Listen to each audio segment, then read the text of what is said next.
y Puebla ha sido desde sus orígenes una capital líder en la historia de nuestro país. Vamos, por tanto, a conocer en voz de nuestros queridos ponentes,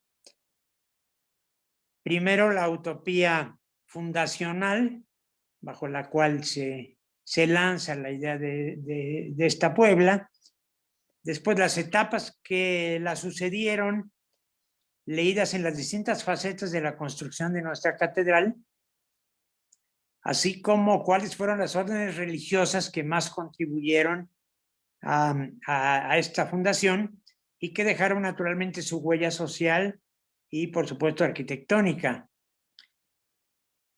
Modera para ustedes Eduardo Funes Cacho. Nuevamente la bienvenida y las gracias a todos. Adelante, Lalo. Pues bienvenidos sean todos a nuestra sesión académica. Durante el ciclo de conferencias intitulado La filosofía de la ciudad de nuestra academia, tuvimos una enriquecedora participación de la maestra Maricruz Gómez de Alvear, en la que nos explicaba su experiencia al identificar en la configuración general de la zona de San Francisco, ubicación de la primera fundación de la Puebla de los Ángeles, una interpretación en el Nuevo Mundo de la ciudad de Jerusalén. Conocedores como custodios de la ciudad santa, la Orden de los Hermanos Menores había atrapado en América la esencia de la ciudad de David para crear quizá la Civitas Dei Agustina, porque nuestra ciudad condensa desde su concepción la más alta filosofía y la más alta teología, lugar de encuentro entre el territorio del Río de los Colibríes con la historia entera de Occidente. Nos recuerda el teólogo belga Joseph Comblin en su texto Teología de la Ciudad, que Santo Tomás de Aquino, en su opúsculo De Regimine Principum, habla largamente del arte de construir las ciudades.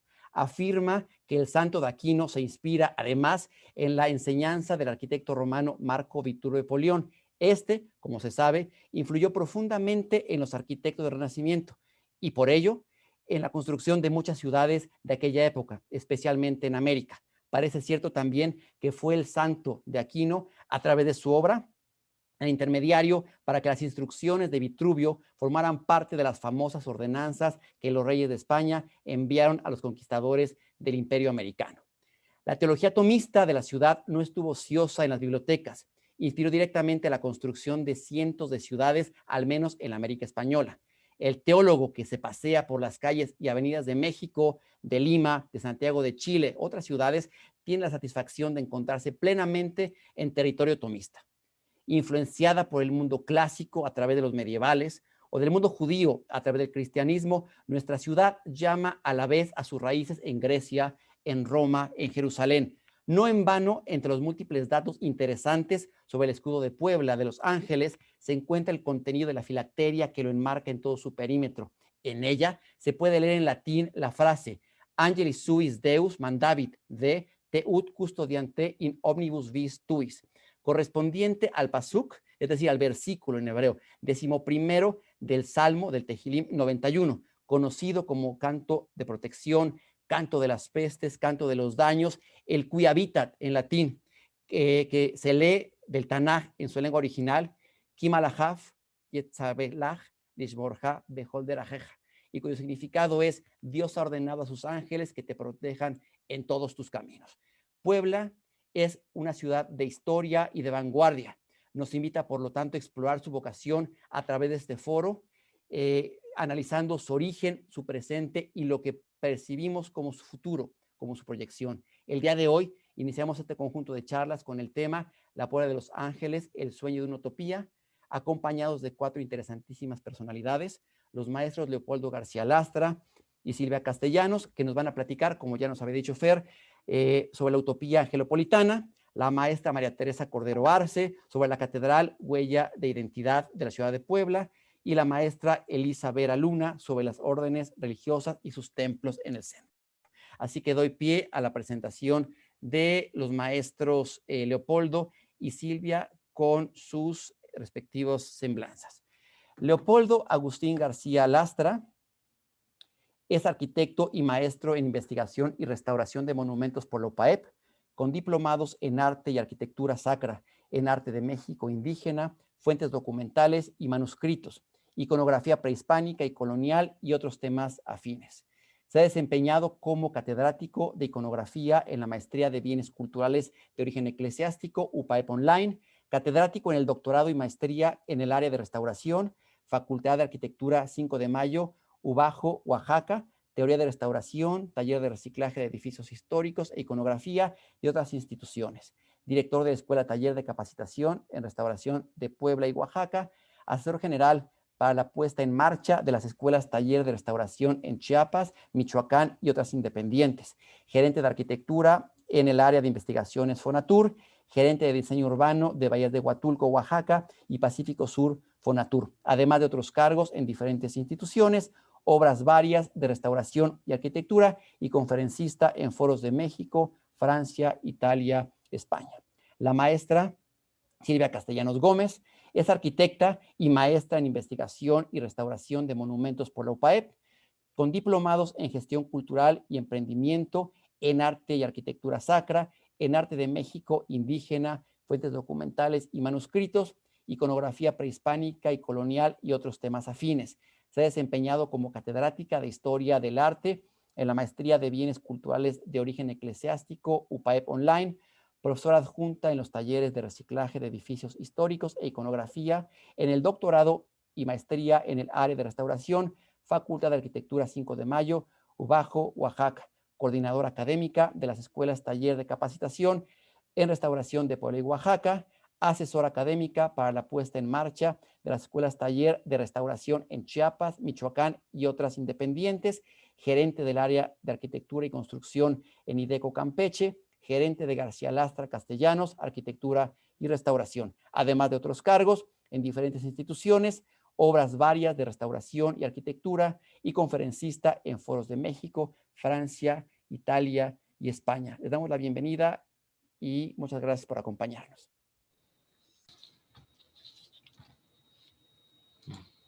Bien, la ciudad de Los Ángeles, fundada el 16 de abril de 1531, surge con la intención de efectuar un ensayo social de tipo utópico religioso pensado en el ámbito de los primeros franciscanos arribados a la Nueva España.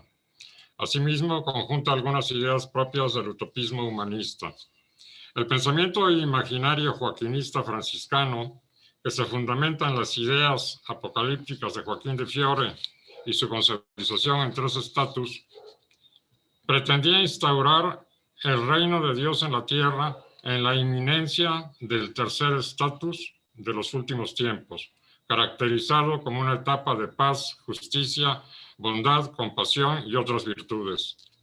Estas ideas se simbolizaban con el nombre de la ciudad apocalíptica, la ciudad celestial, la ciudad de Los Ángeles o la Nueva Jerusalén. Motolinía, al principio del capítulo, en el primer capítulo en el que trata sobre la ciudad de Puebla, menciona que la ciudad de Los Ángeles es igual a la descrita en el Apocalipsis 21. La caída de Constantinopla, tomada por los turcos, las propuestas heréticas de Lutero, empezaron a crear un clima de presagio del fin de los tiempos, ya que ambos se consideraban una especie de anticristo. Pero fue sobre todo el estupefacto descubrimiento del Nuevo Mundo lo que avivó más estas ideas, ya que esto implicaba la aparición de un mundo totalmente desconocido y la posibilidad de poder predicar el evangelio completamente en todo el mundo.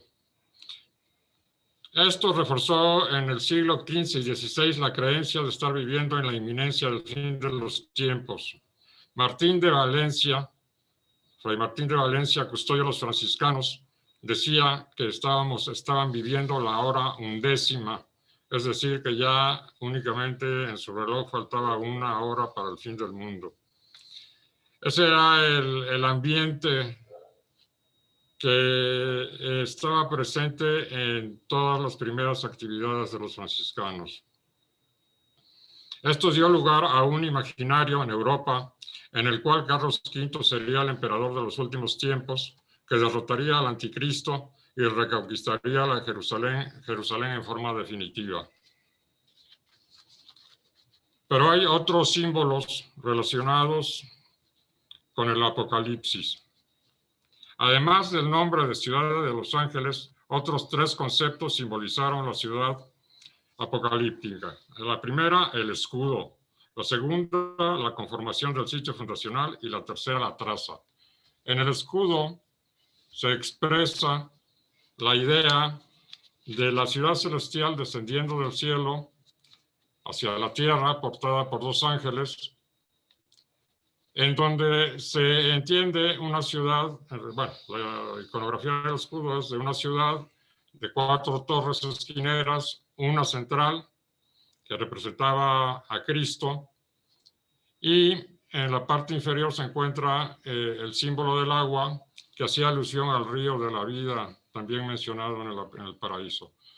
Aparece KB como iniciales de Carlos V dentro del contexto escatológico que hablábamos, como emperador de los últimos tiempos. Bueno, aquí se ve un desarrollo de una perspectiva un poco incipiente, donde pues a la manera de representar las 4 torres esquineras, y que harían alusión a una planta similar a lo que se ve en la derecha.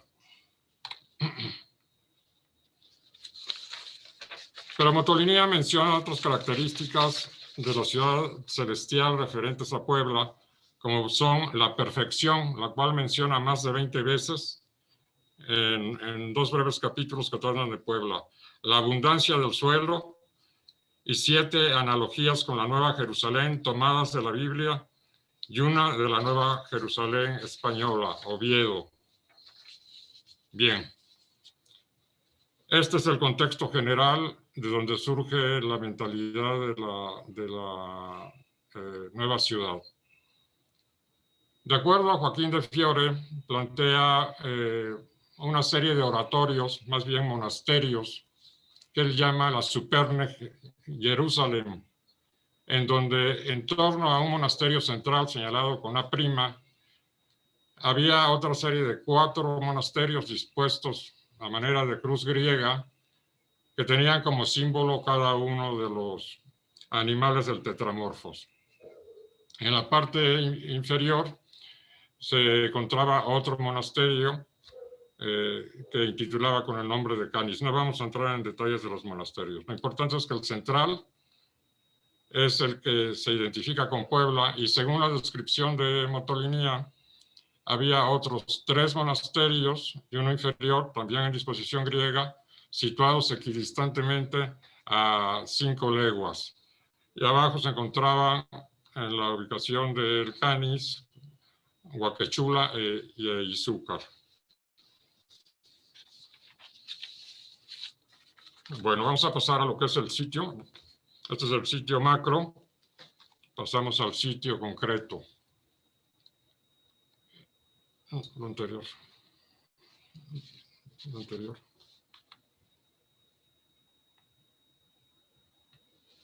Esto.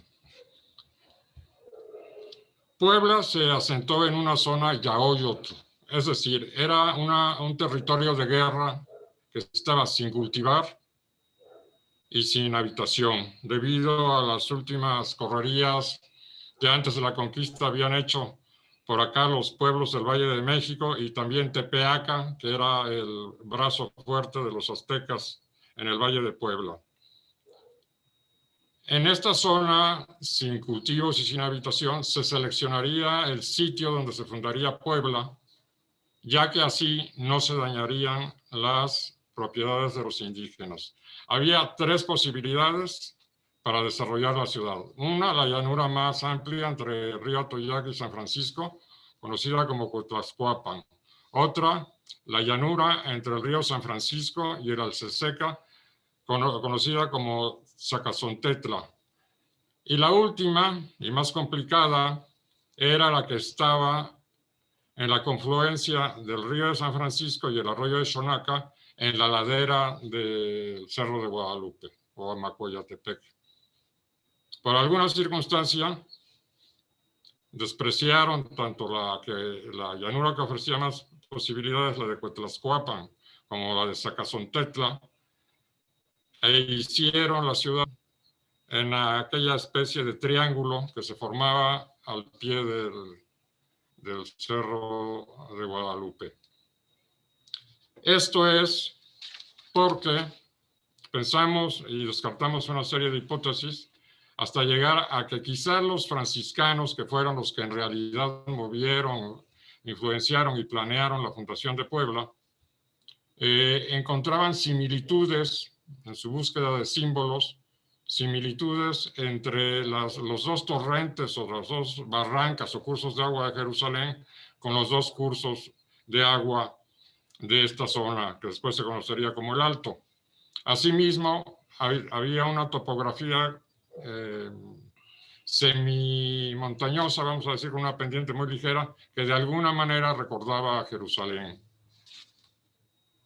Bueno, aquí hay una perspectiva muy esquemática donde se muestra la relación al centro de lo que es la fundación antigua, con 4x4 manzanas, y lo que después sería la fundación del Zócalo.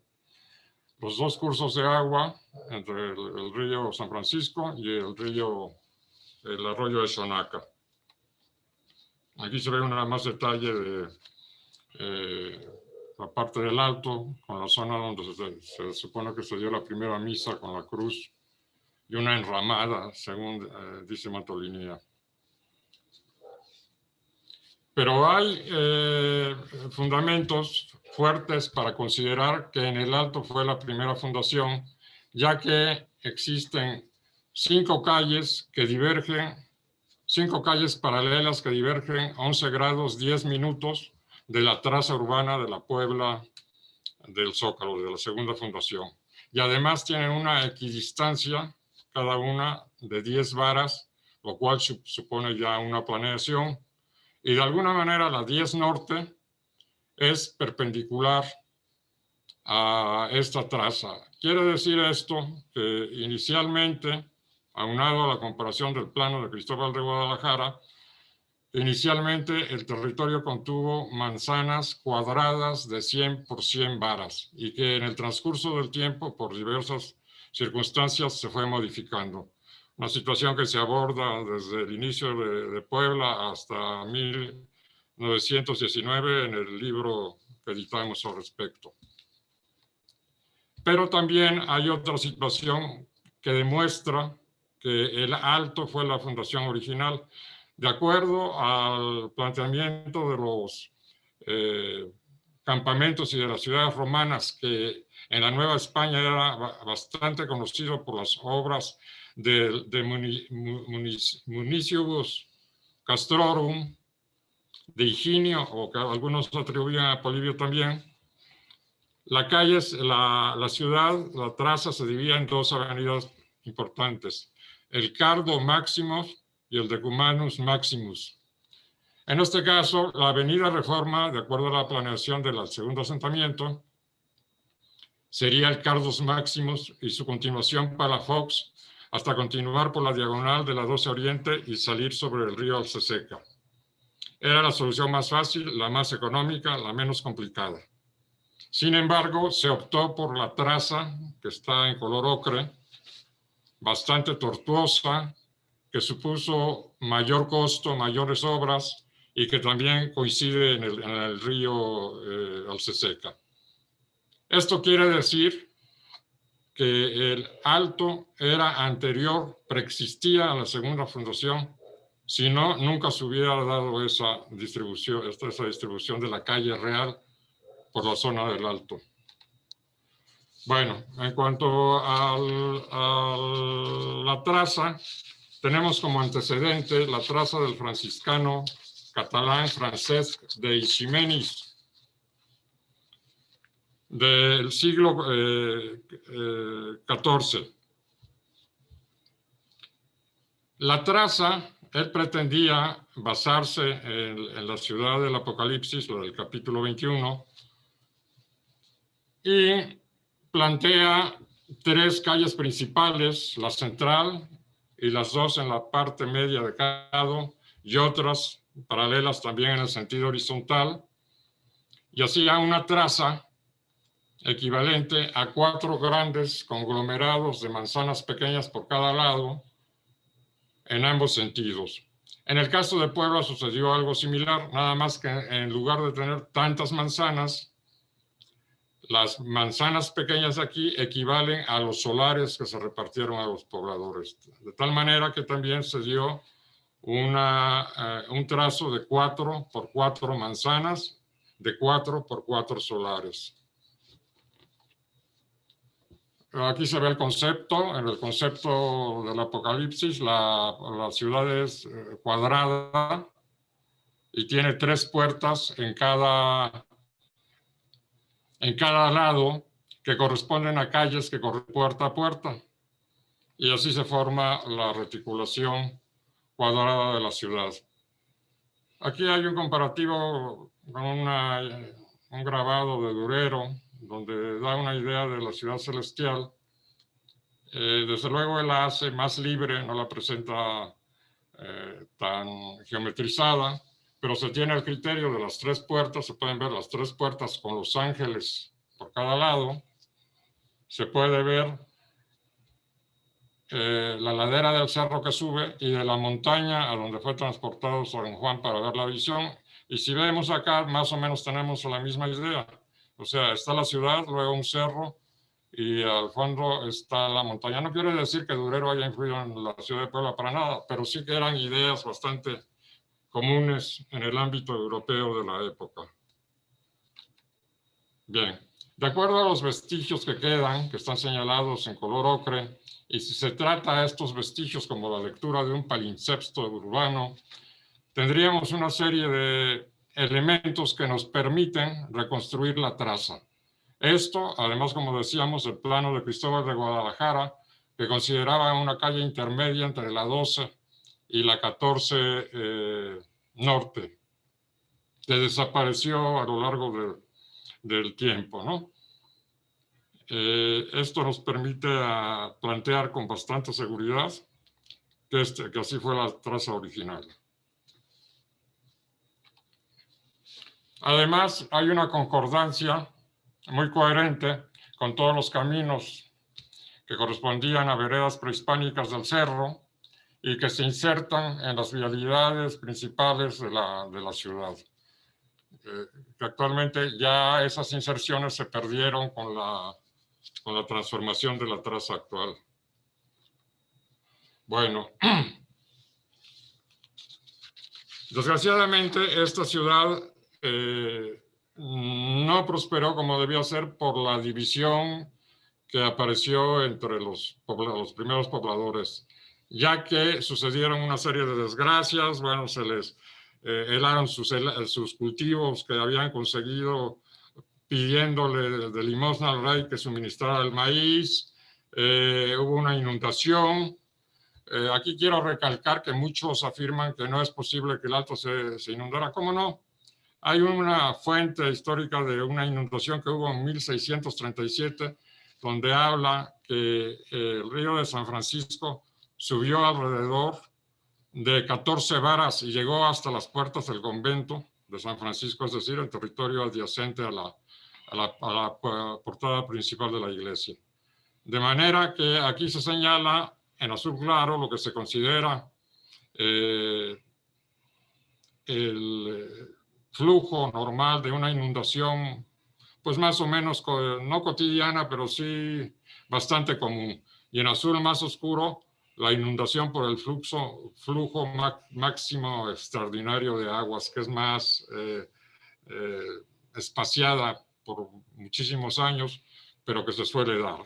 Quizá cuando fundaron la ciudad sucedió una inundación de este tipo, con un nivel máximo extraordinario de aguas, más aún habiendo ya el antecedente de aquella inundación del siglo XVII que llegó al convento de San Francisco. Pero también, si vemos, la ladera del cerro tiene una concavidad. Esa concavidad fue causada a través de millones de años por la erosión que daban las inundaciones en esta zona. Pero también se debe considerar, como afirma Motolinia, el problema de que las aguas que entraban a las casas era porque se acababa de construir la ciudad se construyó muy apresuradamente, sobre todo las casas, en una semana, que no hubo tiempo de hacer los drenajes y que fluyó el agua sobre las casas.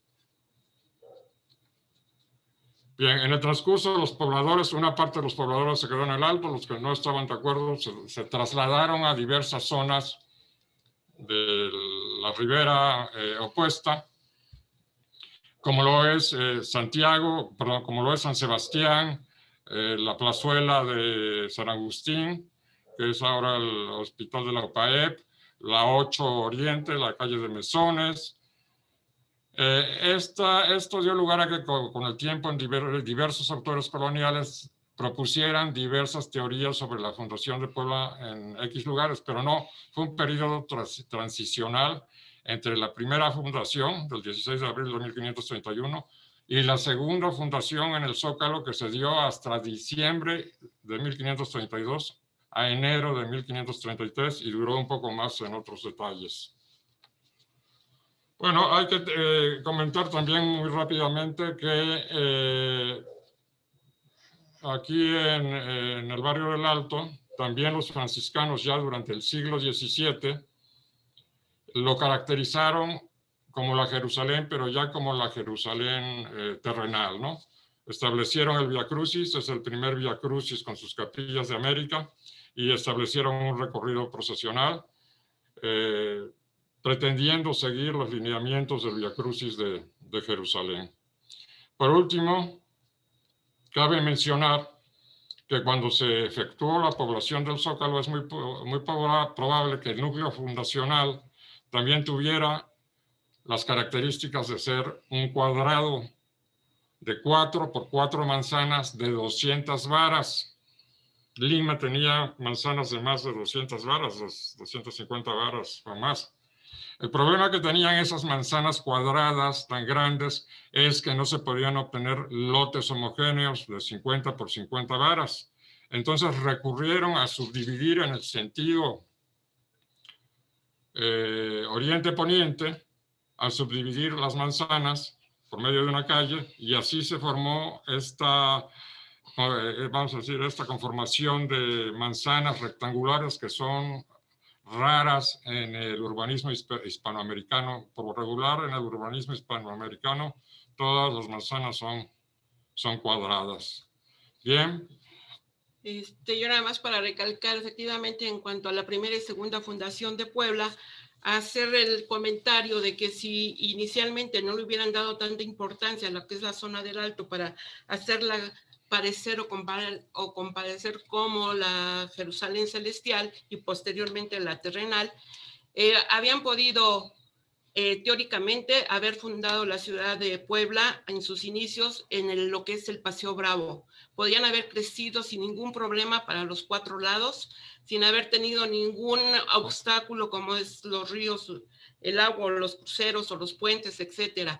Y sin embargo, se fueron a una zona tan conflictiva como fue el Alto. Y cuando se hace la segunda fundación, no se separan, no se van otra vez hacia el Paseo Bravo, sino por la importancia que sigue teniendo la zona del Alto, la zona fundacional, siguen muy cercanos el Alto atrae a la nueva fundación. El Alto sigue atrayendo a la nueva fundación, ¿no? Independientemente, ya más para concluir, pues todo lo que, las reminiscencias que tenemos todavía hasta en la actualidad de puros, de las similitudes que Jerusalén, aparte del Via Crucis, que ya algunos de ustedes nos han acompañado a hacer los recorridos, también están la iglesia del Alto, perdón, la iglesia de Santa Elena, la Cruz, el de Exeomo, Valvaneras, San Juan Bautista y el Seomo, y muchas atribuciones o atributos que tienen Jerusalén con lo que encontramos aquí en el Alto de Puebla.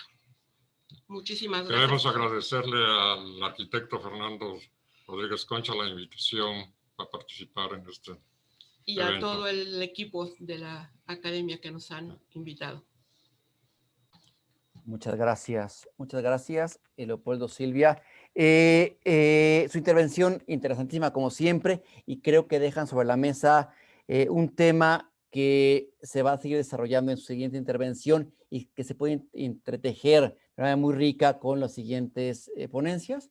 Doy ahora paso a nuestra segunda charla. Presento a la maestra María Teresa Cordero Arce. Ella es arquitecta por la UPAEP y maestra en restauración y sitios y monumentos por la Universidad de Guanajuato, con tesis laureada, profesional certificada y actualmente doctorante en Administración Pública. Su actividad docente la ha desarrollado por más de 20 años en diferentes universidades del país, incluyendo la dirección de la Escuela Taller de Capacitación en Restauración de Puebla, ostentando el puesto internacional de la Coordinación General de la Red de Escuelas Taller de América Latina y el Caribe. Su trabajo fundamenta políticas de uso, conservación, búsqueda de recursos y gestión para los bienes patrimoniales, en donde destaca la conformación del expediente que logró el nombramiento del Códice Cuauhtémoc como Memoria de México y el Caribe en el año 2018 por la UNESCO. En la actualidad, desarrolla su labor profesional en la dirección y conservación de la Arquidiócesis de Puebla.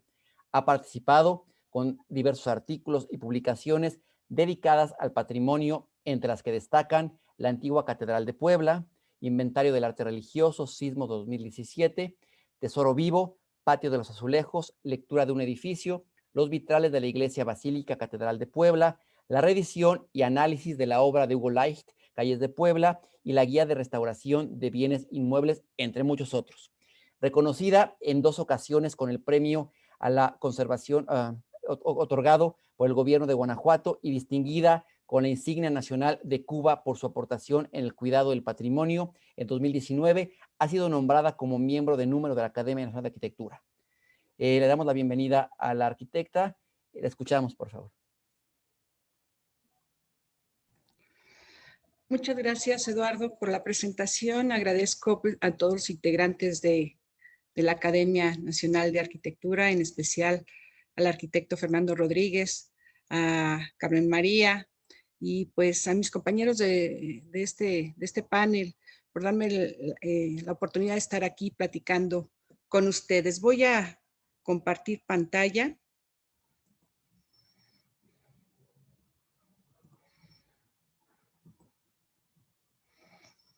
A ver. Creo que ya la tenemos. Ya está. Muy bien. Bien.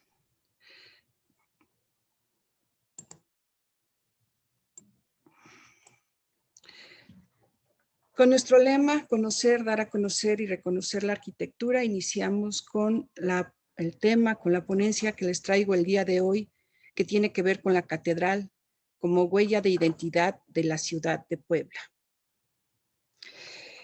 ¿Por qué se me ocurrió poner pues la palabra huella? Estableciendo un origen etimológico del latín, puede traducirse como pisar dejando una marca en el suelo. De la misma forma, también se utiliza con un sentido mucho más sentimental y profundo, encontrando que la huella es una impresión muy contundente de alguien o algo. Y esto es nuestra catedral. Y ahora les voy a explicar por qué. Este tipo de huellas, en caso de nuestra ciudad, son muy importantes, son fundamentales, ya que crean escenarios donde se realizan actividades que en el caso de Puebla dejan no solo trascendencia urbana, sino también una trascendencia social, política, artística, histórica, convirtiéndose en rastros fundamentales para su lectura. Una ciudad orgullosa de su pasado debe de ser autocrítica en su presente para trazar un mejor futuro. Definitivamente Puebla, que nace hace 489 años, 490, ya en abril es su cumpleaños, pues nació, ya lo comentaba el maestro Leopoldo, pues un tanto complicada en un valle llamado Cuetlaxcuapan, en donde tuvo los lineamientos y permisos reales, lo cual hace que nazca en una cuna de seda y señorial. en un paraje muy rico en materiales e inspirado en cuanto a la ubicación natural y económica. Y pues una vez nacida la ciudad en 1531, sus habitantes empiezan a idear empezaron a planear cómo darle cierta notoriedad y prestigio, así que qué mejor que crear una magna obra a través de un templo, esta iglesia mayor que se llamó inicialmente así. Entonces empiezan a platicar con las autoridades en ese momento para convertirla en la sede del obispado carolense, que ya había sido trasladado a la ciudad de Tlaxcala y ya tenía su primer obispo, Fray Julián Garcés. En ese momento era el virrey Antonio de Mendoza, al cual le solicitan esta venia de poder realizar esta iglesia mayor, el cual pues da su anuencia y cito: a nombre de la ciudad de Los Ángeles, me haber hecho relación que la dicha ciudad tiene necesidad que se haga e edifique una iglesia, por la que al presente hay, es pequeña y de paja, y no tal cual conviene al servicio de Dios, nuestro Señor, y honra de la ciudad.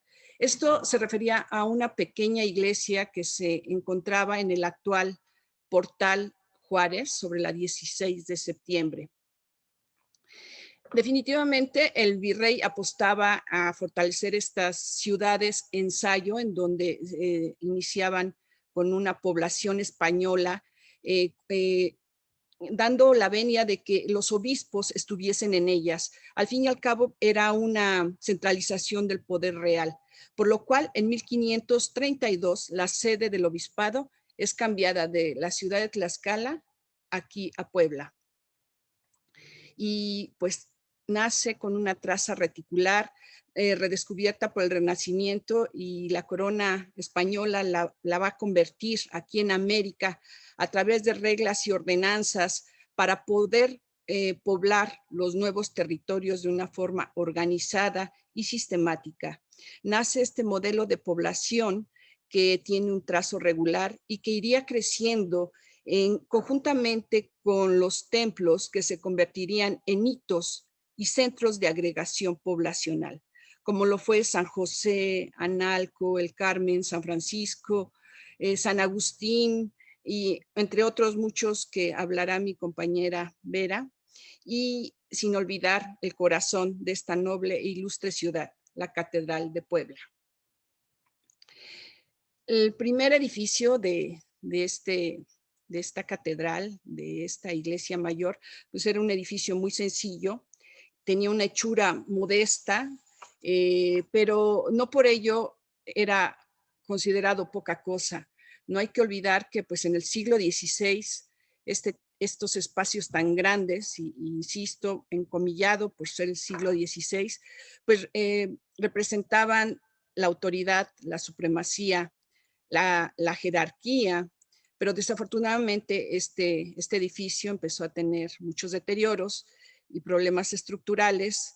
Definitivamente, pues sí se contaba con una mano de obra pues acostumbrada a los grandes edificios, pero que desconocía muchas de las técnicas traídas de España.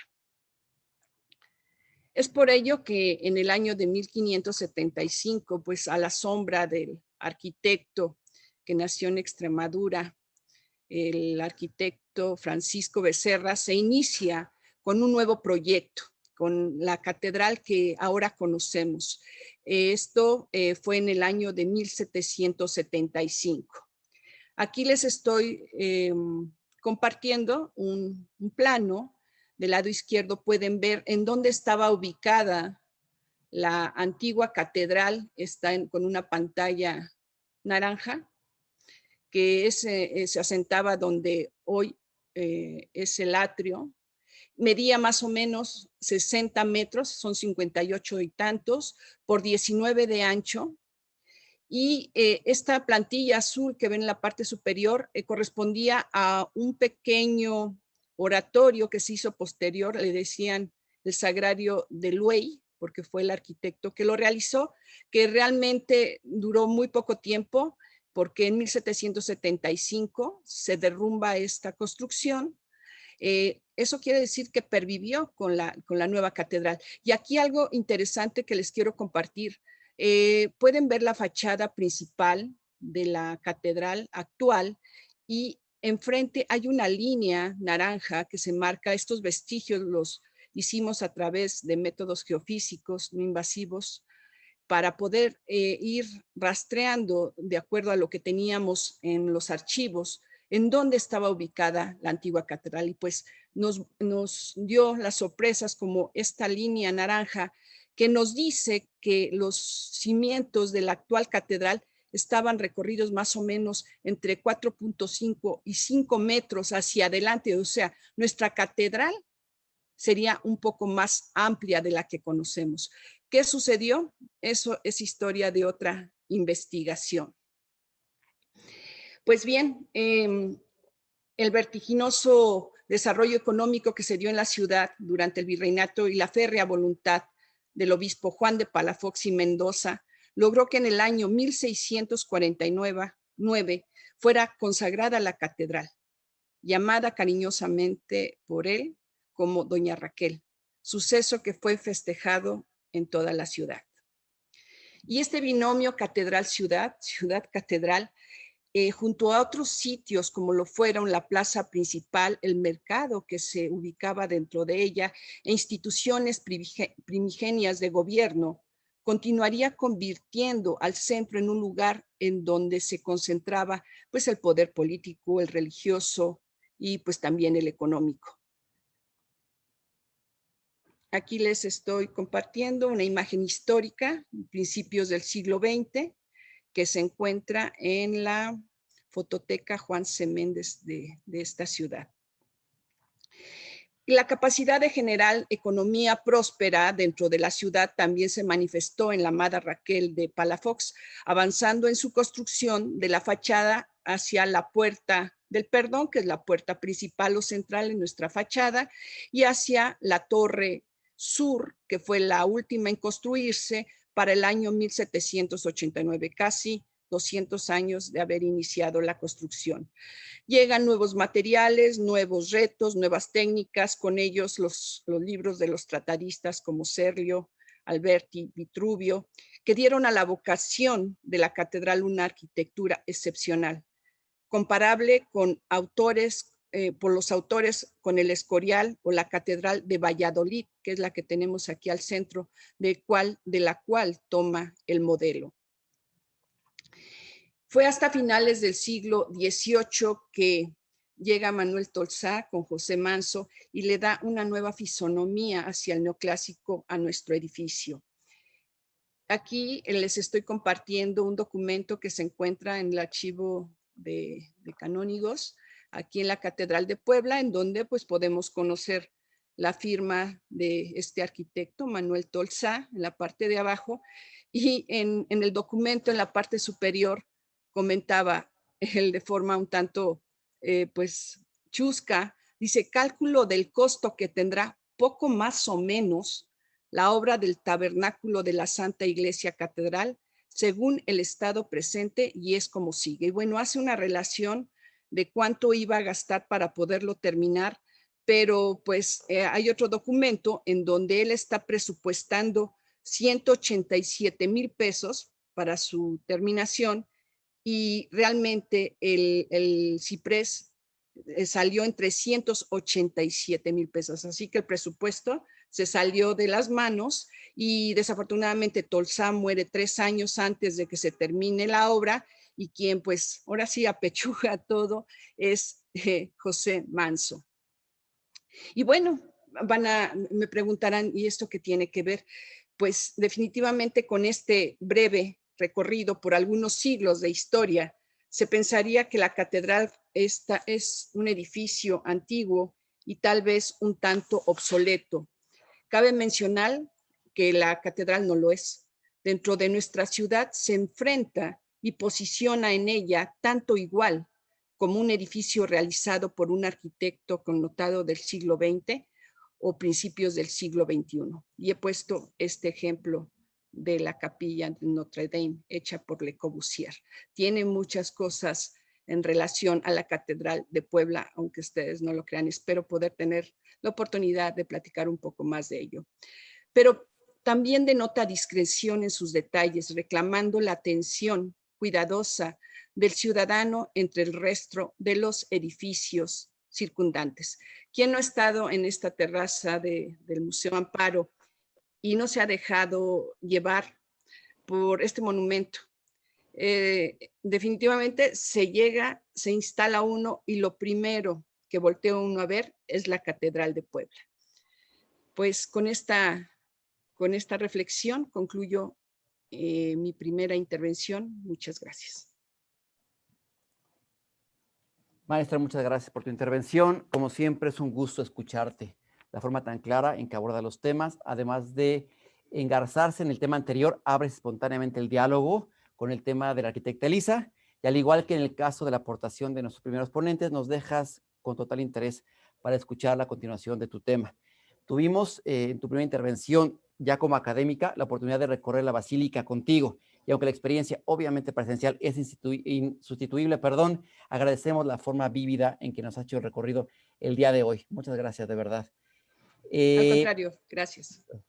Les recuerdo que cualquier duda y cualquier pregunta me apoyarían de una vez redactándola en el área del chat, por favor, para ir de una vez analizando y teniendo nuestro listado de dudas y preguntas para nuestros ponentes. Presento ahora a nuestra siguiente ponente. La maestra Elisa Vera Luna es arquitecta por la UPAEP y maestra en restauración por la UNAM. Trabajó en la gerencia de proyectos durante la construcción del Centro de Convenciones y Exposiciones de Puebla, en control de calidad durante la construcción del Complejo Cultural Universitario BUAP y fue coordinadora de proyectos BIM en el despacho del arquitecto Lucio Muniain, LM et al. Desde 2015 se especializa en patrimonio edificado, trabajando en el mantenimiento y manejo de edificios en hoteles y restaurantes en el centro histórico. A raíz de los sismos del 2019, se desempeña como perito restaurador en la recuperación de inmuebles afectados en la zona de la Mixteca y Sierra Nevada, en el estado de Puebla. También colabora en el mantenimiento y desarrollo del Plan Maestro de la Hacienda Virreyes en el municipio de Oriental.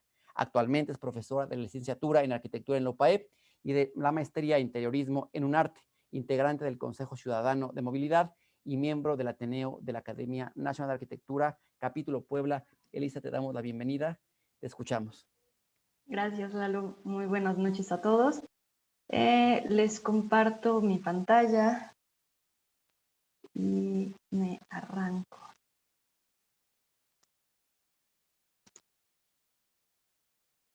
A ver.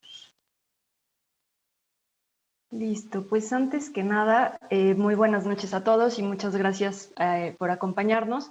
Gracias a todos los compañeros de la mesa por sus interesantes aportaciones y claro que dan pie a la plática que vamos a tener ahorita. Y siguiendo con este tenor sobre la charla sobre el centro histórico, les voy a contar un poco sobre la llegada de las órdenes religiosas a Puebla y los templos que construyeron y que por fortuna todavía se pueden ver hasta nuestros días, obviamente con ciertas modificaciones a lo largo del tiempo. Esta charla busqué que fuera como una especie de línea del tiempo en la que se vaya observando la evolución de las construcciones religiosas en lo que hoy es nuestro centro histórico, y para ello utilizo como base, que ya se ve ahí un poco al fondo de esta portada, el plano de la ciudad hecho por José María de Medina, fechado en 1754, con el que se representan todas las construcciones de las que vamos a platicar y que nos da una idea de cómo se veía la ciudad a mediados del siglo XVIII. Y bueno, ya me hicieron favor los arquitectos que hablaron antes que yo de platicar un poco sobre el tema de la fundación de la ciudad. Felipe II encarga la evangelización de la Nueva España al clero regular, que son todas estas órdenes que llegan a Puebla, porque había muchísima pobreza y el clero secular estaba acostumbrado a mucha riqueza, entonces le pide al clero regular que se haga cargo de la evangelización de la Nueva España. Y entonces la fundación de Puebla en 1531, como ya nos platicaron, vamos a volver a sacar a colación a Fray Toribio de Benavente y a Fray Julián Garcés, que eran de origen uno franciscano y el otro dominico, y ya desde ahí empezamos a tener la primera presencia las órdenes religiosas. Bueno, ya nos platicaron de cómo llegan los franciscanos al otro lado del río San Francisco. Es increíble cómo le cambian la imagen a toda la zona del barrio del Alto, de lo que es hoy la falda de los Fuertes y todo. Y bueno, después de que se formaliza la fundación de Puebla en el centro, que es lo que hoy conocemos, bueno, perdón, que se formaliza la fundación de Puebla, el centro decide trasladarse a la ubicación que tenemos actualmente y los franciscanos deciden quedarse del otro lado del río San Francisco haciendo todas estas modificaciones de las que ya nos hablaron. Y deciden ahí construir su convento, siendo ellos la primera orden en establecerse formalmente en la Puebla de Los Ángeles. Para los que no son de aquí, este plano está girado, pongo ahí abajo a la izquierda el norte, hacia donde está ubicado realmente, está girado totalmente, y la ubicación de San Francisco es en el actual Boulevard 5 de Mayo, que era el recorrido del río de San Francisco, y la 14 Oriente. Entonces el asentamiento español se hace del otro lado del río San Francisco, en la zona poniente. Y bueno, actualmente así es como podemos ver el convento de San Francisco. En 1535 comienzan con un convento primitivo. Vamos a ver que prácticamente todas las órdenes inician con un convento primitivo, una construcción muy pequeña, y a lo largo del tiempo van modificándola y haciéndola cada vez más suntuosa. Entonces, en 1535 comienzan con el convento primitivo, pero para 1550 ya estaba edificándose el gran templo, que sigue la forma de los templos conventuales del siglo XVI. La torre que vemos actualmente se comienza en 1730 y en 1748 llega la cornisa y es hasta 1767 que se termina y se le colocan las campanas. La fachada data de 1743, es obra de José Butirago. Al interior ha sufrido notables cambios, tiene por ahí ya unas adecuaciones neoclásicas bastante recientes, entonces sí ha sufrido algunos cambios, pero sigue recordando la factura de la construcción de los conventos del siglo XVI. La torre nos recuerda también un poco a las torres que se construyen para la Catedral de Puebla, y la fachada está recubierta con petatillo de ladrillo y tableros de azulejo de Talavera, que obviamente ya empiezan a recordarnos todas la cara típica de Puebla, ¿no? Después llegan los dominicos, que a pesar de que Fray Julián Garcés es protagonista en la fundación de Puebla, es hasta 1559 que se comienzan los cimientos del primer templo en Puebla y el tercero en la Nueva España. Esto ya también nos habla de la importancia que tiene la ubicación geográfica de Puebla dentro del sistema de evangelización y el sistema de población en la Nueva España, ¿no? Y es hasta 1571 que inicia formalmente la construcción del templo. Cuando uno entra al templo de Santo Domingo se lee en el piso, acabóse año de 1659. Entonces, ya tenemos aquí que dura un buen rato construyéndose. Y los dominicos tuvieron dos tipos de conventos, uno que eran los conventos de estudio y otros que eran los conventos de misión. En los primeros se formaban las vocaciones, ahí estaban todos los frailes que decidían formarse para la evangelización, ahí se aprendían las lenguas indígenas para llegar a los poblados con indígenas y poder hablar en sus lenguas, y los conventos de misión que fueron más numerosos y que se edificaron en medio del pueblo, o sea, es decir, se establecieron en donde hubo población indígena para convivir con el pueblo, conocer sus costumbres y su lengua y enseñar los oficios. Aquí en los planos yo les voy a ir dejando en cuadritos amarillos los templos previos que vamos a ir viendo en esta como línea del tiempo, y en rojo van a ir apareciendo los de las órdenes de las que estemos hablando. Entonces tenemos aquí al centro el gran convento de Santo Domingo, junto tenemos el colegio de San Luis Rey, y aquí lejos tenemos el convento de San Pablo, que fue uno de estos conventos de misión que se estableció a las afueras de lo que era la ciudad en aquel entonces, que si se dan cuenta pues está en un radio bastante cercano hoy en día, ¿no? El convento de San Pablo crece en el barrio del mismo nombre y estaba dedicado a atender a los indígenas pobres de los alrededores de la ciudad, y 2 años después el convento crece y se establece en él un hospital para los mismos indígenas. Y el colegio de San Luis Rey, aunque no deja, bueno, sí tuvo un templo que fue notable y todavía duró hasta hace algunos años, A mí me interesa ponerlo aquí porque trabaja en ella Francisco Becerra, que ya nos contaba Tere, que fue el arquitecto de la catedral, y trabaja en la construcción de este colegio de San Luis Rey. Y además, muchos de los vecinos de Puebla ni siquiera sabemos o sabíamos que había un colegio actualmente sobre 5 de mayo, en la calle peatonal 5 de mayo, y que ahora está ocupado por una tienda departamental. Es esta foto que tenemos aquí a la izquierda. Y bueno, la construcción de Santo Domingo la inicia también Francisco Becerra. La fachada data de 1611 y la torre se empieza hasta 1801. Solo se conserva una de las portadas de acceso al atrio, y la portada del templo es de cantera. El primer cuerpo se remata con una escultura de San Miguel que está custodiada por los 2 perros característicos de la orden dominica. En el remate de la fachada se encuentra la imagen del santo, de Santo Domingo, y otros 2 perros custodiando la imagen de Santo Domingo. Se conservan los restos de la antigua portería, que son estos que se ven aquí al fondo, y el cuerpo alto está decorado con unos relieves de argamasa barroco deliciosos. O sea, la verdad es que es una chulada ver los relieves. Exteriormente, bueno, aquí hablando del Colegio de San Luis Rey, y buscando bibliografía y leyendo lo que dice Manuel Toussaint, yo me di la divertida de mi vida, porque dice que exteriormente ha perdido no solo dignidad y belleza, sino el más elemental decoro, y muestra cómo la ignorancia y la codicia son los mayores enemigos de Puebla. Esto nos dice Manuel Toussaint del Colegio de San Luis Rey. A mí, bueno, yo creo que el hombre se vuelve a morir si ve las condiciones en las que está actualmente este edificio. Y aquí tenemos en la esquina inferior derecha el convento de San Pablo, como lo podemos observar actualmente, que ya es de propiedad privada. Funcionó como bodegas durante mucho tiempo. Actualmente sí se utiliza para culto, pero es propiedad privada. Después tenemos la Orden de los Agustinos. Ellos llegan después. Su labor empieza en 1550. En 1555 dieron inicio a las obras del templo y convento definitivos, mismos que fueron proyectados como edificios de gran magnitud. Aún sin terminar, el convento de los Agustinos fue abierto al culto en 1612 y se concluye en 1629. En la misma Puebla, los agustinos construyeron una iglesia en un solar que estaba ya fuera de la ciudad, que primero construyen ahí una capilla dedicada a Santa Águeda, que es demolida, y edifican después la iglesia de San Sebastián Mártir. San Agustín está ubicado actualmente en lo que son actualmente las calles 3 Poniente, esquina con 5 Norte, y San Sebastián está en la 17 Sur y 3 Poniente, del otro lado de la 11 Norte Sur.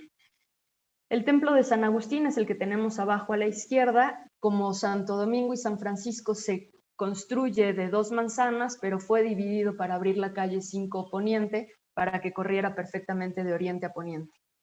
La iglesia conserva un pequeño atrio con 2 arcos de acceso, y por su ubicación ha sido dañada en numerosas ocasiones. Se encuentra en el acceso surponiente de la ciudad, en el sitio francés.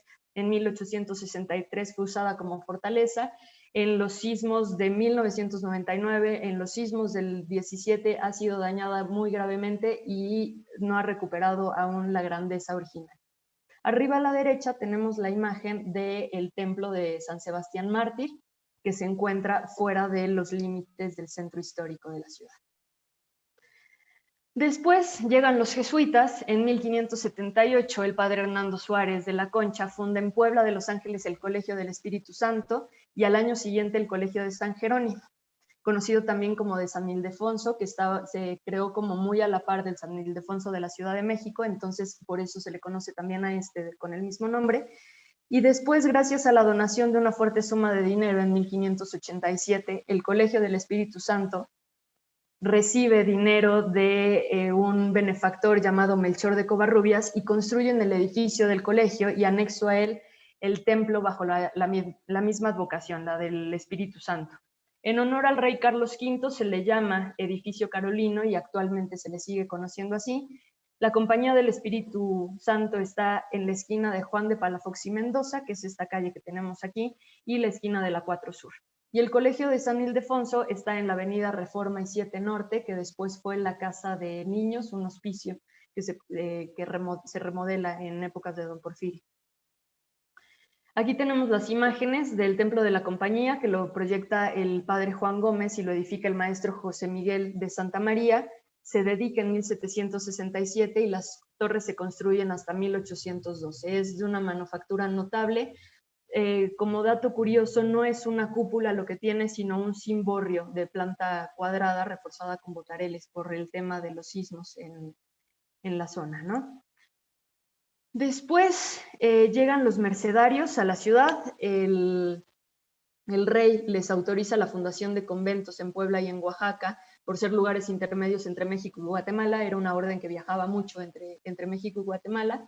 Al año siguiente, el obispo de Puebla, Diego Romano, recibe formalmente a los frailes de la Merced y les vende 2 solares en el norponiente de la ciudad. Los vemos aquí en el cuadrito rojo, los cuales había una pequeña ermita dedicada a los santos mártires y médicos Cosme y Damián. Solamente se les pide que el templo siga con esa advocación y se construye el convento y el templo, terminándose en 1659 y consagrándose como convento de San Cosme y San Damián de la Real y Militar Orden de Nuestra Señora de la Merced, Redención de los Cautivos. Ese es el nombre oficial del convento de la Merced, que ubicamos en las actuales 5 Norte y 10 Poniente. Esta es la imagen del convento de la Merced. Posee una cúpula sin tambor, una torre muy robusta con 2 cuerpos, un cupulín rematado con una linternilla. El atrio tenía originalmente 2 accesos en la barda, este que vemos aquí en primer plano en el 8º y otro sobre la calle 5 Norte, pero por la cantidad de ambulantes que hay en la zona se decidió abrir el otro acceso lateral. En la fachada del templo hay 2 nichos con las esculturas, obviamente, de San Cosme y San Damián, y al centro un bajorrelieve con la imagen de la Virgen de la Merced. Después llegan los carmelitas a la ciudad. El obispo Diego Romano los recibe el 26 de junio de 1586 y les entrega la ermita de los Remedios, que también estaba prácticamente fuera de la ciudad, en el camino a Atlisco, al sur. El ayuntamiento le cede 3 solares adjuntos, en los cuales iniciaron la construcción de su convento, que en poco tiempo se convirtió en casa de noviciado y uno de los conventos más grandes de la ciudad. Fue la casa de noviciado de los carmelitas de la Nueva España. Se encuentra actualmente en uno de los ejes principales de la ciudad, que recorre de sur a norte, la 16 de septiembre, sobre la 17 sur. Este es el convento del Carmen. Tiene una cúpula sin tambor, bóveda de cañón corrido con lunetos. El atrio tiene un pequeño atrio al frente de la entrada y está decorado con una decoración exquisita de argamasas y azulejos de Talavera. Y al exterior se observa un ritmo de cúpulas y linternillas que corresponden a diversas capillas que están al interior del templo. Seguimos con los juaninos. Los juaninos son los encargados de los hospitales. Se funda por atender enfermos y menesterosos. Aunque ya teníamos hospitales en Puebla, estaba el Hospital de San Juan. Ahorita Tere nos compartió una imagen de la terraza del Museo Amparo. Este museo se construye en lo que fue el Hospital de San Juan y ya existía, por sus dimensiones se le conocía como el Hospitalito, después va creciendo, ya existía. Posteriormente se suma al Hospital de San Pedro, que era mucho más grande y que administraba el ayuntamiento, y después cuando llegan los juaninos a Puebla, se establecen y forman el llamado Hospital San Juan de Dios, totalmente al norte de la ciudad, y se les pide que se hagan cargo también del Hospital de San Pedro y del Hospital de San Juan de Letrán. Estos son los templos que ellos construyen. La iglesia actual se construye entre 1707 y 1721. También tiene un pequeño atrio al frente y la torre no tiene tambor. Y la verdad es que la fachada es muy sencilla, pero muy representativa de la orden, ¿no? Una orden muy austera. Después tenemos el oratorio de San Felipe Neri, que si bien no son una orden como tal, sí llegan a Puebla y edifican el oratorio de San Felipe Neri. También nos hablaban del un libro delicioso del Patio de los Azulejos que pertenece al oratorio de San Felipe Neri. Se erige en 1659 y pretendían continuar con un apostolado que había sido emprendido por la venerable Concordia de Sacerdotes bajo el patrocinio de San Felipe Neri, por lo cual el templo se conoce como la Concordia y se ubica en la 3 Sur y la 11 Poniente. Esta es la imagen del templo de San Felipe Neri. Al exterior contamos también con un pequeño atrio, la cúpula es bastante grande, recubierta en petatillo y talavera, y bueno, la casa de ejercicios es de los más bonitos patios poblanos, todo forrado en talavera. Obviamente también hubo conventos femeninos. Los conventos femeninos fueron de manufactura mucho más sencilla, se inician únicamente como una planta corrida, pocas veces cuentan con crucerío, generalmente tienen bóvedas sin tambores y son de cúpulas sin tambores y son de bóveda de cañón corrido. Tenemos primero a Santa Catalina de Siena, que es la segunda orden dominica, fundada por doña María de la Cruz Montenegro, y se ubica justo en el centro, cerca de los dominicos, en la 3 Norte, esquina con 2 Poniente. Nos vamos a dar cuenta de que la manufactura de todos los conventos femeninos es muy similar, una apariencia bastante militar, como de fortaleza. Tenemos el convento de la Purísima Concepción, que está en la esquina de la 7 Poniente, esquina con 16 de septiembre. Aquí lo que a mí me interesa es que vayamos viendo cómo se va llenando el plano con los conventos. El convento de San Jerónimo, que también se ubica al centro. Si se dan cuenta, los conventos femeninos empiezan a aparecer en el eje central, porque era el eje por el que corría el agua dulce al centro de Puebla. Esta es la fachada del convento de San Jerónimo. La calle 7 Oriente Poniente es muy bonita porque está llena de torres y de cúpulas. Tenemos el convento de Santa Teresa, que inicia como un recogimiento voluntario de mujeres, que se convierte más tarde en un convento de carmelitas descalzas, con la regla de Santa Teresa de Jesús. Esta es la imagen, que es de construcción sumamente sencilla, con atrio pequeño. Una de las características principales de los conventos femeninos son los accesos gemelos, y lo vamos a ver repetido en varios ejemplos. Tenemos el convento de Santa Clara en la famosísima calle de los Dulces, que también sufrió durante varios terremotos. Se funda en 1607, en 1667 lo daña un terremoto, se le hacen contrafuertes muy fuertes, en 1711 otro terremoto lo daña, y tal y como la conocemos ahora, termina de construirse hasta 1714. Es este que vemos aquí. Después del sismo de 2017 se dañó también muy feo en el muro testero.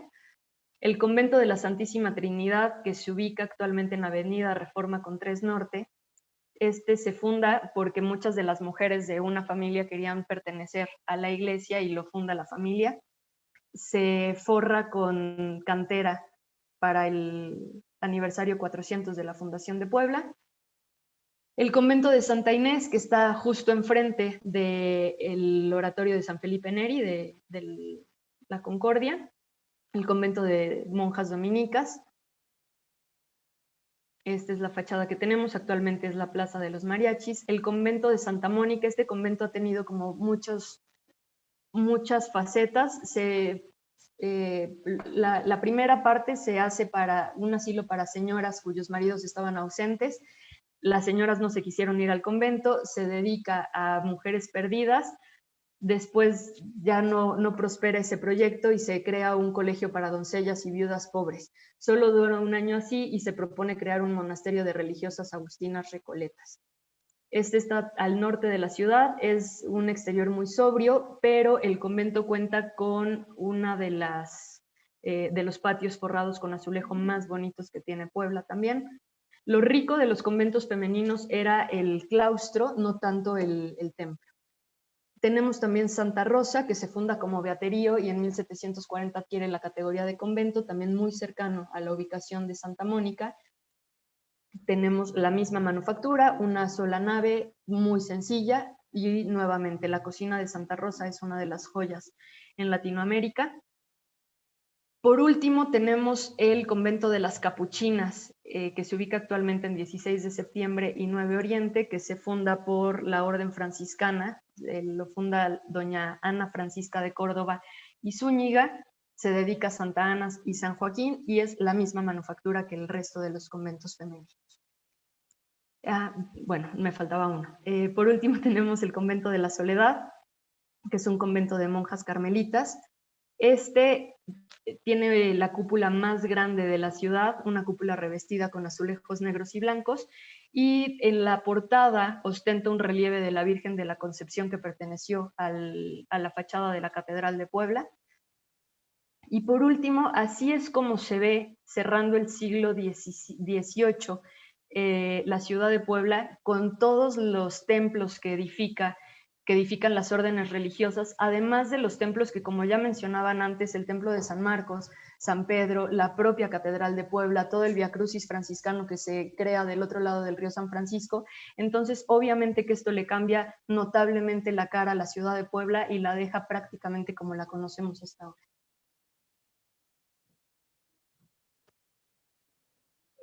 Maestra, excelente de verdad. Agradecemos mucho tu intervención, poniendo rostro a la participación de nuestros primeros ponentes y complementando nuestra concepción de la ciudad alrededor de la catedral, que también nos explicó la arquitecta María Teresa. Imagen viva a través de la narrativa, no solo de tus palabras, sino de las fotografías que compartiste, enriqueciendo para nosotros tu discurso.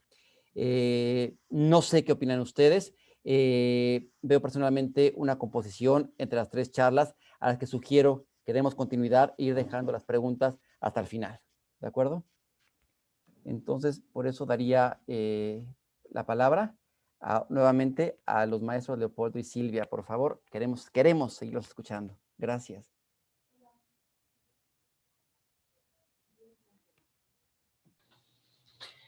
Pues muy interesante que se conceptualice todo lo que es Puebla. Puebla es un lugar de muchísima riqueza, de muchísimo simbolismo, con gran proyección tanto nacional como internacional. Entonces, el que estas conferencias se hagan, que lleguen al público, a la mayor gente que puedan llegar, pues da un conocimiento general a muchos que ignoran muchos puntos de nuestra gran ciudad. Gracias a las compañeras que dieron estas semblanzas. Muy interesantes todos. Sí, desde luego, sí, interesantísimo. Y demuestra el interés de la Academia Nacional de Arquitectura por ir profundizando cada vez más en todo lo relacionado con los inmuebles históricos, la estructura urbana, etcétera, etcétera, que todavía, aunque aparentemente se ha hecho mucho, pues todavía falta muchísimo, muchísimo por investigar en sentido de profundidad, no tanto de amplitud, ¿no? Pero felicidades a la academia y a los participantes.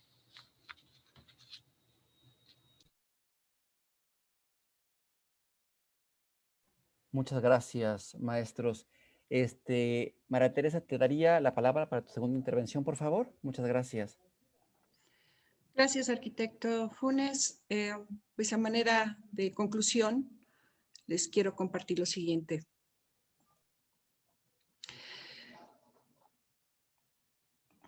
Acá está. Muy bien. La catedral de nuestra ciudad es un medio de difusión e identidad tanto interior como exteriormente, sumándose a ella una serie de entidades como emisores de mensajes desde colegios, hostales, casas señoriales, palacios, plazas, edificios y, por supuesto, templos. Todos ellos han creado en nuestro centro histórico una marca única, sólida y diferenciable para propios y extraños, una huella identificable. Puebla es una ciudad viva, con sus monumentos edificados en su centro histórico, distantes a ser representativos de una arquitectura vieja o retrógrada, sin nada que decir.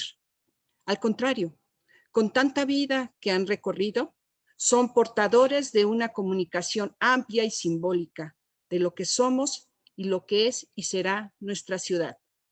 Afortunadamente, nuestra catedral no es atribuible a un solo diseñador. Ya hablábamos de Francisco Becerra y otros tantos que han pasado por ella, pero definitivamente a la catedral se la asocia con Puebla, con sus ángeles, que protagonizan, marcan y mantienen una relación sinérgica en su historia, cultura y directamente con nosotros. Si he de escoger características de este edificio para nuestra ciudad de Puebla, yo diría, ordenada, segura y con un mensaje de esperanza. Muchas gracias. Muchas gracias de verdad, maestra. Comento la última participación de la maestra María Teresa con un comentario, con dos comentarios que aparecen en el chat. Dice el comentario, de verdad, qué información tan fascinante, interesante, una felicitación sincera para los tres ponentes. Y bueno, creo que eso me ayuda para cerrar un poco la última participación de la arquitecta María Teresa. Fascinante la información y la manera de verdad de compartirnosla. Y bueno, leo otro comentario, fascinante y exquisita, como diría la maestra Elisa. Toda esta información, un aplauso para los tres ponentes. Le doy la palabra para cerrar también su ponencia a la maestra Elisa Vera. Elisa, te doy la palabra. Muchas gracias. Bueno, pues nada más como colofón, la presencia o la ausencia de los conventos y de las órdenes en Puebla es indicador del esplendor económico y cultural que hubo en la región. Los frailes y las monjas brindaban una guía espiritual y cultural a los centros urbanos, mientras que estos apoyaban económicamente a la subsistencia de las propias órdenes, pero también apoyaron muchísimo a difundir un ideal humano y social que consiste en el perfeccionamiento de los valores y actitudes y que fue considerado como una expresión de civilidad. Entonces, esto nos habla también de los orígenes de la sociedad poblana. Los conventos fueron puntos de referencia, dieron nombres a las calles, sirvieron también como trazo urbano. Ya nos contaban sobre la utopía del trazo urbano de la Puebla de Los Ángeles, y pues obviamente buen referente fueron las iglesias, que no solamente sirvieron como referente urbano, sino que también sirvieron para el tema de la infraestructura y el abastecimiento de agua, porque no mencioné que todos los templos contaban con una fuente de la que se podían abastecer las ciudades. Entonces ya nos habla de la integridad que tienen tanto en la formación humana, social, ética, moral, pero también de la fundación y la infraestructura dentro de la propia sociedad, ¿no? Pues muchas gracias a todos, muchas gracias a la academia, gracias a los compañeros de mesa, gracias Lalo por llevar la plática, y pues aquí estamos. Perfecto, muchas gracias a ti, de verdad. Ya tenemos algunas preguntas, las voy planteando en orden de cómo fueron planteadas, y igual si alguna de las cuestiones la puede responder alguien a quien no fue exactamente dirigida, también enriquecería mucho el proceso. Leo la primera. Dice, ¿es la ciudad de Puebla una excepción entre las fundaciones americanas o hay más ciudades en nuestro continente que hayan sido ideadas con la morfología de Jerusalén, reproduciendo en ellas también la estructura de su Vía Crucis? Esta es directamente para Leopoldo y para Silvia. Sí. Bueno, en el caso de México es la única ciudad realmente. Probablemente en las poblaciones rurales en aquel siglo XVI de carácter indígena, donde el planteamiento del convento y su gran atrio tenía también una serie de condiciones de este tipo escatológico, probablemente en alguna de ellas pudo traducirse esta idea de los franciscanos principalmente, ¿no? Porque los dominicos no manejaron mucho este concepto, y los agustinos, algunos sí y otros no. En el caso de América Latina, hay un investigador colombiano, un arquitecto. Él habla no tanto de la referencia a las ciudades como la ciudad del Apocalipsis, sino habla en relación a las ciudades, a la relación de las ciudades con la visión de Ezequiel y el Templo de Jerusalén, que indudablemente la visión de Ezequiel tiene nexos con la descripción del Apocalipsis, los ángeles con las cañas de medir, etcétera, etcétera, ¿no? Desgraciadamente ahorita no recuerdo su nombre, ¿no? Pero sí hay un libro publicado en Colombia sobre ese tema. Como replanteamientos de la ciudad como tal, no hay muchos, pero sí algunos elementos que sí se repiten o que quisieron construir en algunas ciudades, como el Vía Crucis. El Vía Crucis también en México existía, no con la topografía del de aquí de Puebla, y desgraciadamente pues fue todo demolido, solamente se encontró, y creo que fue el doctor Efraín Castro el que descubre también la segunda capilla en el convento franciscano en México, y que da alguna reminiscencia de lo que era el Vía Crucis allí, y no todos con las características que tiene Puebla, ¿no? De ser todo un recorrido que tiene los 1000 pasos y todas las comparaciones, la topografía y todos los simbolismos que conlleva, ¿no? Bueno, nada más una cosa. Realmente, además de las ciudades, en algunos edificios importantes, como son las catedrales de México y Puebla, con las 4 torres y la cúpula casi central, demuestran también la intención de crear un prototipo de la Jerusalén celestial, ¿no? Y así hay otra serie de ejemplos diseminados a través de conventos, principalmente iglesias, ¿no? Porque siempre el convento fue considerado como una réplica del paraíso y también de la Jerusalén celestial, por aquello que los frailes y los monjes, todos aquellos que practicaban la liturgia gregoriana, el canto de las horas y demás, eran considerados como ángeles que alababan a Dios, ¿no? Entonces pero ya hay que estudiar cada caso particular para definirlo, ¿no? De acuerdo. Una pregunta también para Leopoldo y para Silvia. Me acaban de plantear la pregunta, ¿dónde pueden conseguir el texto o sus textos para poder seguir consultando y profundizando en el tema de la Jerusalén celestial y Puebla? Mira, desgraciadamente se agotó muy rápido la publicación, pero pues les agradeceremos que nos ayuden, voten porque se vuelva a publicar. Claro que sí.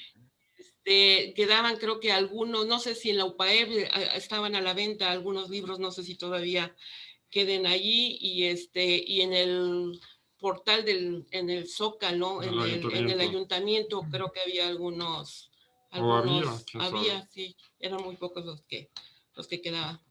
Perfectísimo. Es que hay mucha gente interesada. Igual para la arquitecta María Teresa.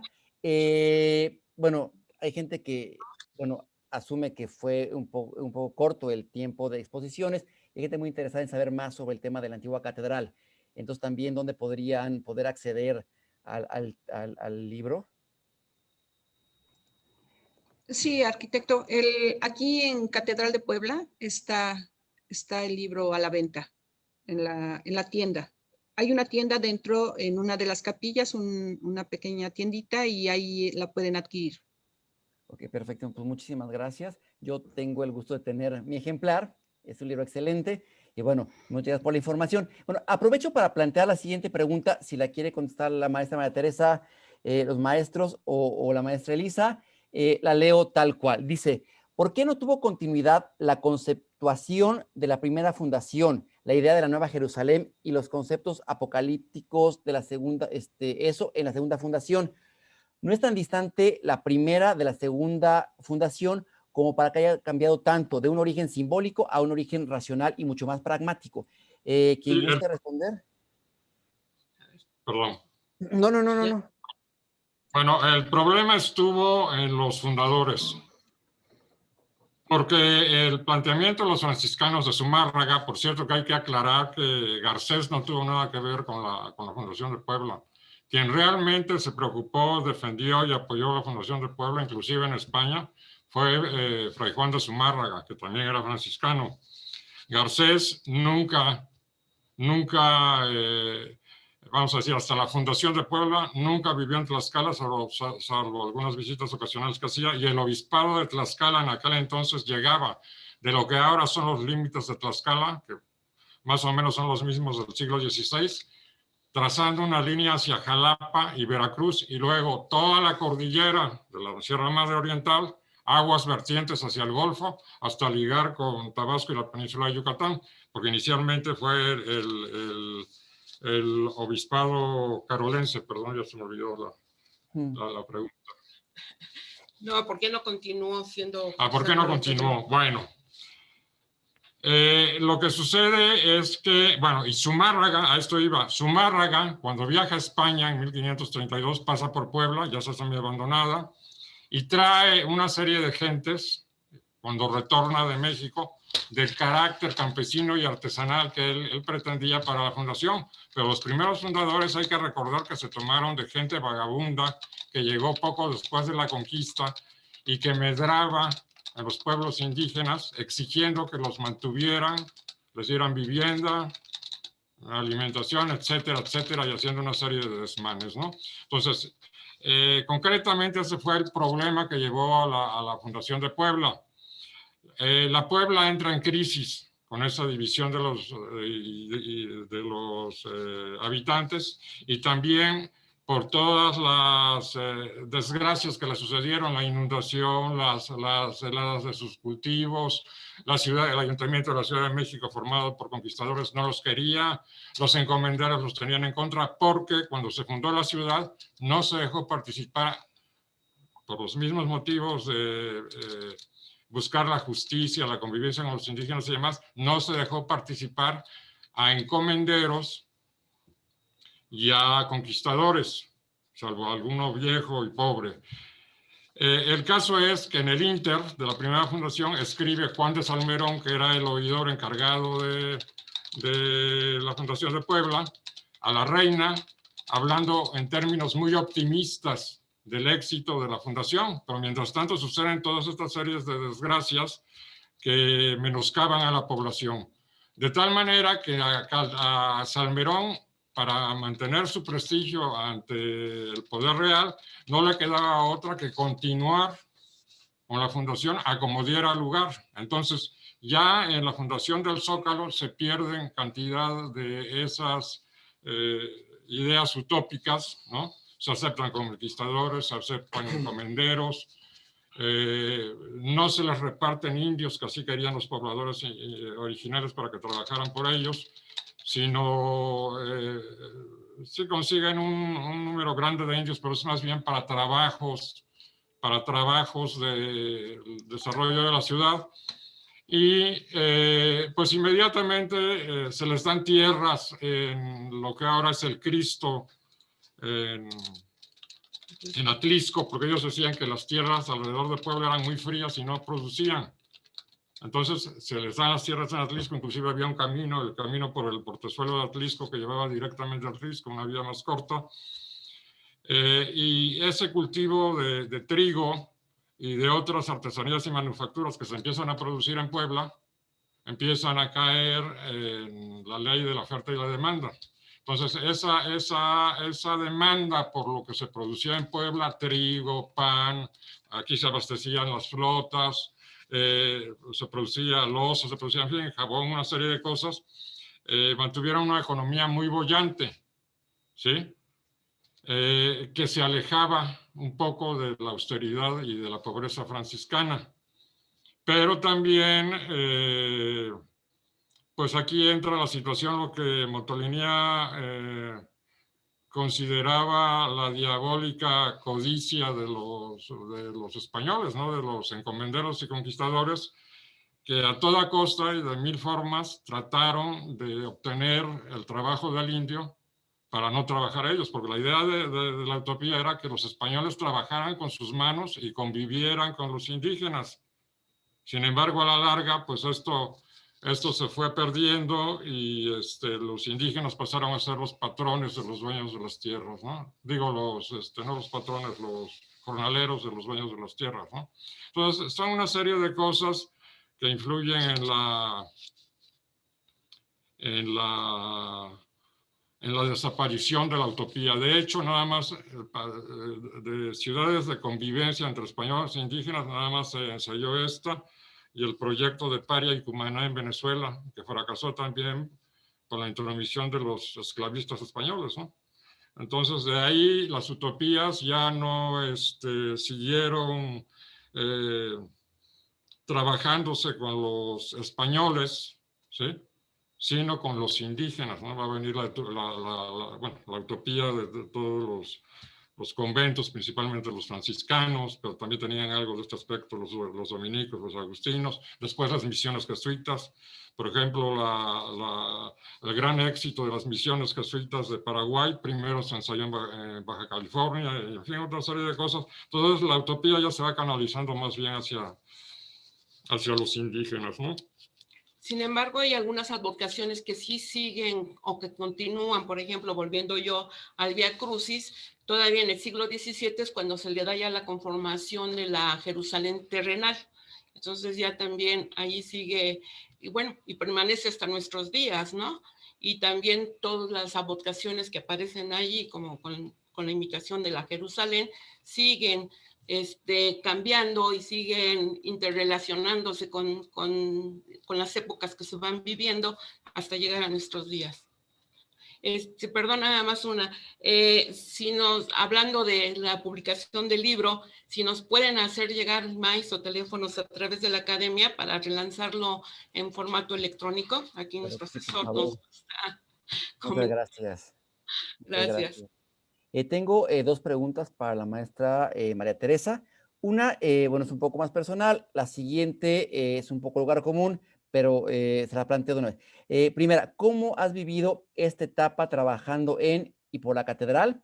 Y la segunda, creo que es un poco lugar común, la voy a parafrasear, pero bueno, creo que si alguien te da la respuesta serías tú, ¿de acuerdo? La primera catedral, la antigua, no está orientada hacia el nacimiento del sol, está orientada hacia el sur. Y el terreno donde se erige la catedral actual se encuentra no en el lado oriente de la ciudad, de la Plaza Mayor. ¿Cuáles serían los motivos? ¿Hay algún motivo por el cual no se ocupó el lado oriente de la Plaza Mayor o no se encuentra documentado? Mira, la antigua catedral se ubicó donde es actualmente el atrio, porque estaban ocupados los lugares, los lotes en donde actualmente está la catedral. De hecho, sí existen documentos en donde se dice que se tuvo que comprar a los dueños de esos lotes y otros los donaron para que se pudiese hacer la nueva edificación.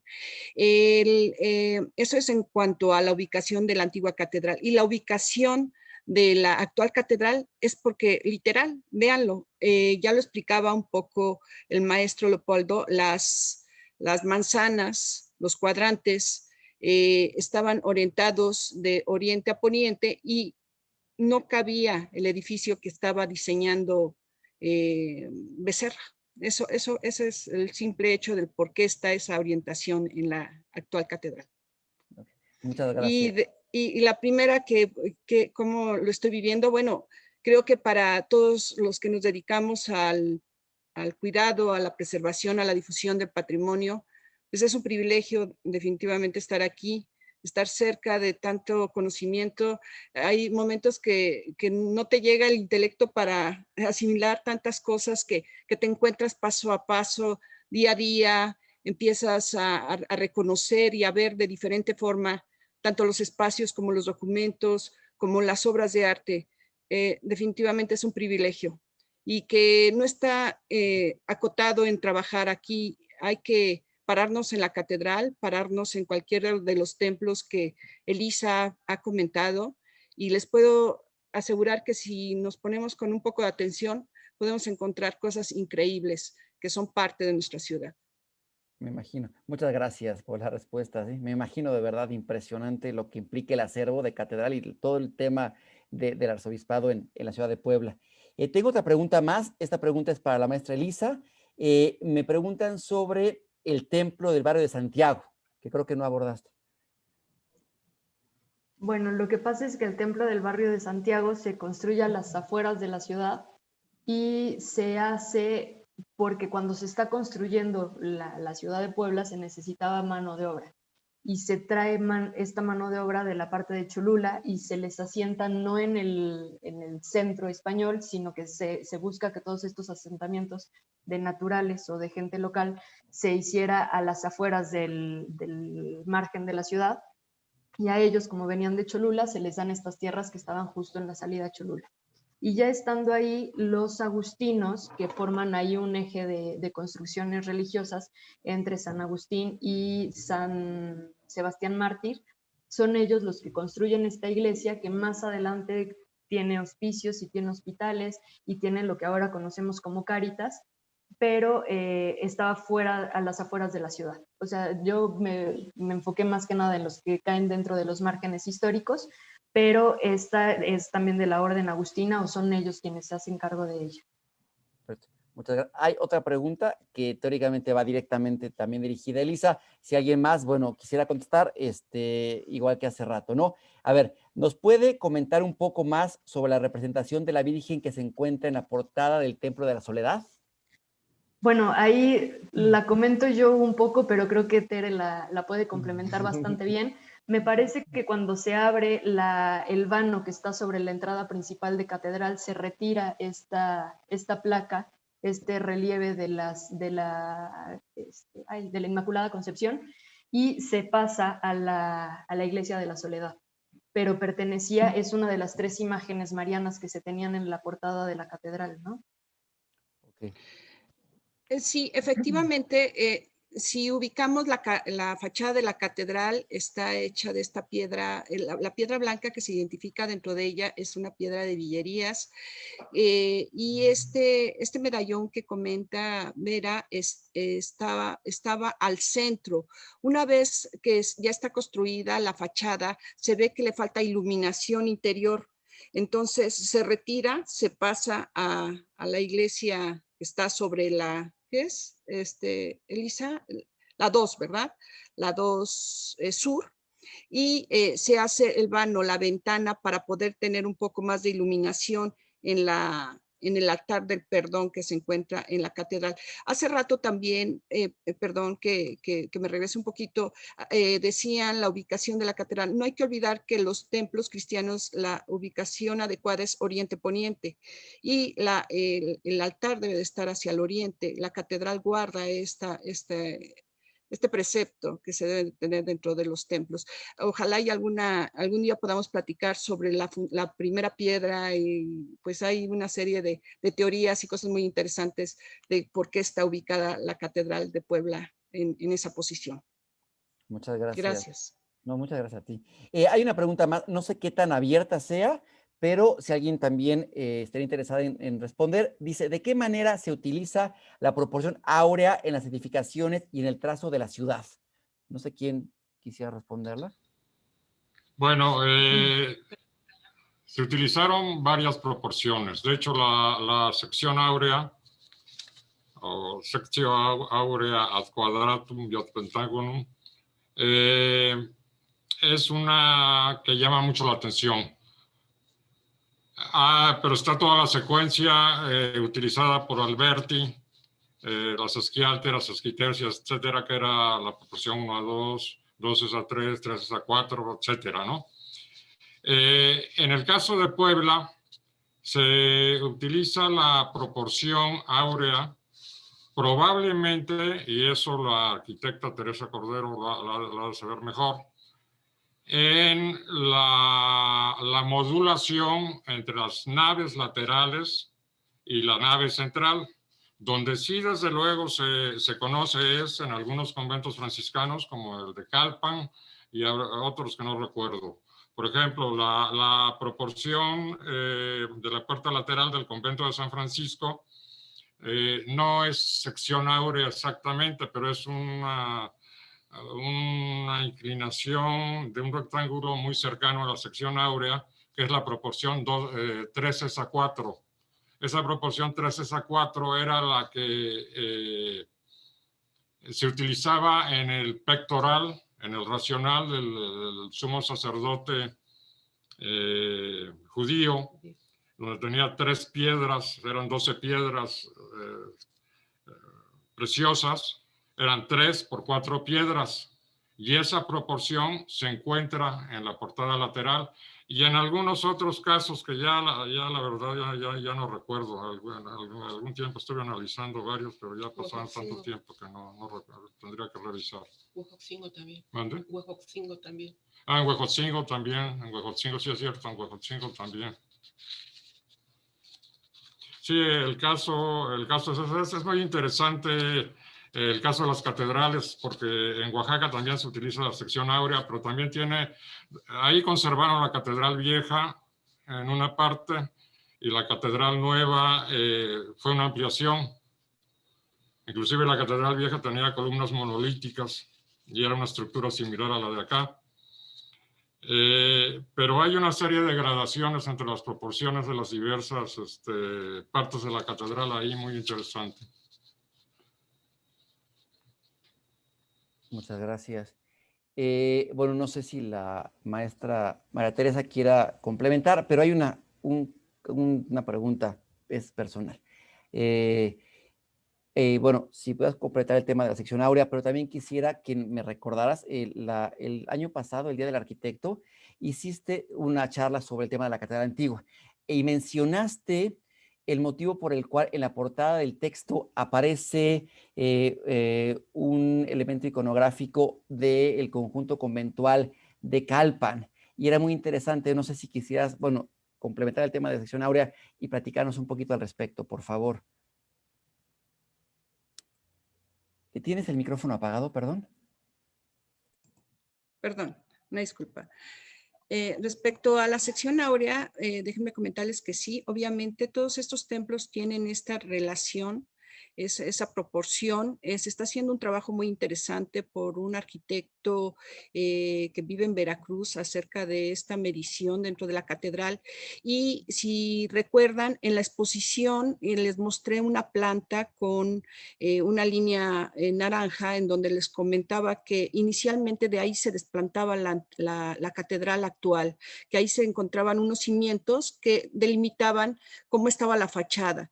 Hay esa teoría que es por ello que se tuvo que recorrer la fachada principal hacia atrás por este tipo de relación áurea. Se está haciendo el estudio, todavía yo creo que unos 6, 7 meses tendremos pues noticias más certeras acerca de este tema. Me gustaría poderlo guardar hasta que salga, pero que sí se está trabajando en ello. Y el segundo punto en lo que comentabas de esta piedra labrada, que era la piedra fundacional que hicieron los indios de Calpan para la antigua catedral. Se tiene el documento en archivo en donde narran que era una piedra con ciertas dimensiones, ahorita no las recuerdo, en donde tenía labrada en una de sus caras una rosa. Por haber sido indios de Calpan, que también tenemos el documento que certifica esto, nos dimos a la tarea de ir a hacer pues una búsqueda de cómo podrían haber sido representados esta piedra, esta imagen dentro de esta piedra fundacional. Y encontramos en las capillas de Calpan unos círculos con algunos elementos vegetales que nosotros identificamos como rosas. Se hizo una reconstrucción hipotética, estuvo expuesta esta piedra con las mismas dimensiones en lo que fue la Galería Tesoros de Catedral, y viene también referenciada en el libro que has comentado. Es algo muy, muy interesante, pero creemos que puede ser una hipótesis bastante pues comprobable dentro de lo que se ha hablado de la antigua catedral. Muchas gracias. Creo que ha sido una experiencia sumamente interesante, no solamente el planteamiento del foro, sino las aportaciones el día de hoy de cada uno de ustedes. Agradecemos muchísimo su participación. Creo que deja de verdad muchísimo apetito para estar ya esperando la siguiente conferencia el mes que entra. Y bueno, le daría la palabra ahorita a nuestro presidente Fernando para que nos apoyaría con el cierre de nuestra sesión. Por favor, Fer. Sí, con mucho gusto. Pues bueno, de nuevo agradecer, no vamos a parar de agradecer y admirar toda esta cantidad de conocimientos y pues salidos muy del corazón. Es una enorme riqueza en la que estamos parados los poblanos, estamos tan orgullosos de ella, es nuestra identidad, y como dijo bien Tere, es un mensaje de esperanza que todo México necesita. Es un verdadero esplendor. Por nuestra parte, cumplimos con la misión de la academia, que es conocer, dar a conocer y reconocer la arquitectura. Un abrazo a todos y un agradecimiento a ponentes y asistentes.